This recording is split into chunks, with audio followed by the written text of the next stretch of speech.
La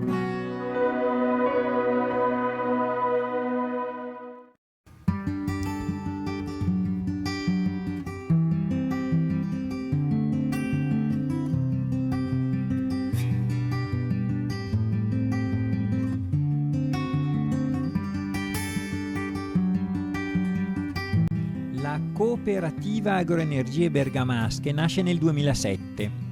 A oggi riunisce 21 aziende situate nei comuni di Martinengo, Cortenuova, Romano di Lombardia e Caravaggio, una zona ad alta densità zootecnica classificata come vulnerabile ai nitrati. Il centro è costituito da 2 siti di trattamento realizzati tra il 2010 e il 2012, a cui vengono conferiti gli effluenti prodotti dalle aziende associate. Ogni sito è composto da un impianto biogas e da un impianto biologico a fanghi attivi per la rimozione dell'azoto dal digestato. Il trasporto degli effluenti al centro è a carico delle aziende o affidato a terzisti. Ogni carico in entrata e in uscita viene pesato.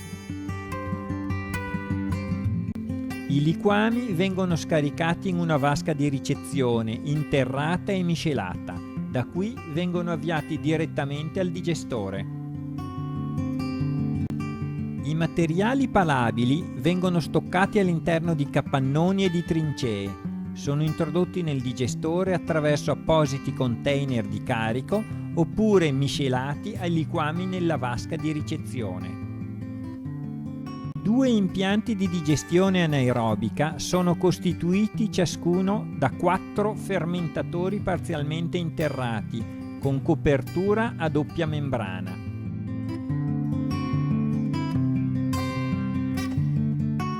Il biogas prodotto da ogni impianto alimenta un'unità di cogenerazione da 999 kW elettrici.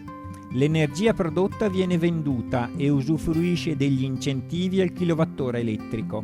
Il calore recuperato dal circuito di raffreddamento del motore e dai fumi di combustione ammonta a circa 1100 kWh. Viene impiegato per riscaldare il digestore, l'impianto biologico a fanghi attivi e gli uffici. Il digestato in uscita da ogni impianto viene sottoposto a separazione solido-liquido con una centrifuga in grado di trasferire nella frazione solida il 10-15% dell'azoto totale. Il solido, separato, viene in parte riciclato nel digestore, in parte venduto ad aziende orticole della zona.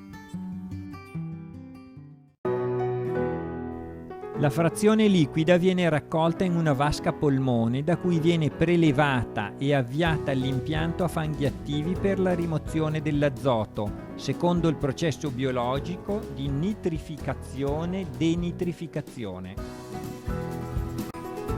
L'impianto, uno per ciascun sito, è costituito da 2 vasche di reazione che lavorano in parallelo, coibentate e riscaldate.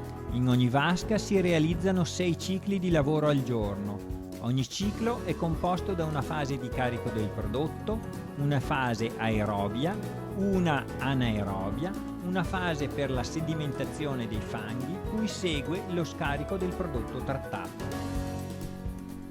Il processo sfrutta l'attività di batteri naturalmente presenti negli effluenti che trasformano l'azoto dalla forma organica e ammoniacale a molecolare gassoso, un gas inerte in atmosfera. La riduzione dell'azoto conseguita varia dal 50 al 70%. Il chiarificato, ovvero l'effluente impoverito di azoto, viene stoccato in vasche coperte prima di tornare alle aziende associate per l'utilizzo agronomico. Un pozzetto comunicante con la vasca di stoccaggio agevola le operazioni di prelievo da parte del carro botte. La realizzazione del centro ha permesso alle aziende associate di risolvere il problema delle eccedenze azotate, senza ridurre il numero dei capi allevati o aumentare le superfici aziendali, riducendo quindi la pressione sul territorio.